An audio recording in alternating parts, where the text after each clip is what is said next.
Работы по рэканструкцыі моста праз Днепр знаходзяцца ў актыўнай фазе. Ужо выкананы разбор 5 пралётных железабетонных збудаванняў. Вядуцца работы па ўсталёўцы пляцоўкі і падмурка, будуюцца новыя апоры. Скончыць усё запланаванае плануецца ў 2029 годзе. Аднак мостабудаўнікі упэўнены, што пусцяць рух па важнай артэрыі раней. Мы движение по этому мосту откроем не позднее 7 ноября 2027 года. Дальше работы будут продолжены, которые не будут мешать движению транспорта.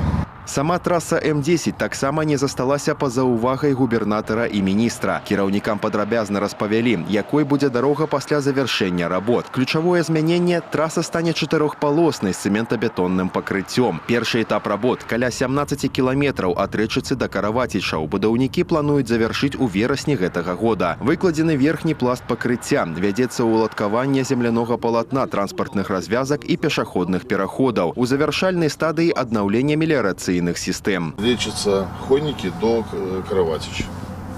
16-8 километров. Ну когда мы закончим? В сентябре месяце. Будем торжественно открывать. Вторая очередь. Начинаем. Да, начинаем. Сейчас корректируем проектную документацию. Ну, надо посмотреть.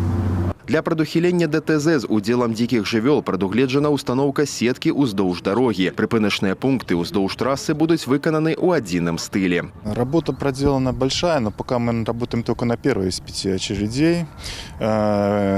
Задача, которая поставлена президентом при открытии моста в Мозыре, была эту дорогу к 30 году завершить. Поэтому моя цель сегодня посетить Гомельскую область, посмотреть, как работают строители и где-то ускорить и направить на то, чтобы работы выполнялись в более быстрые сроки.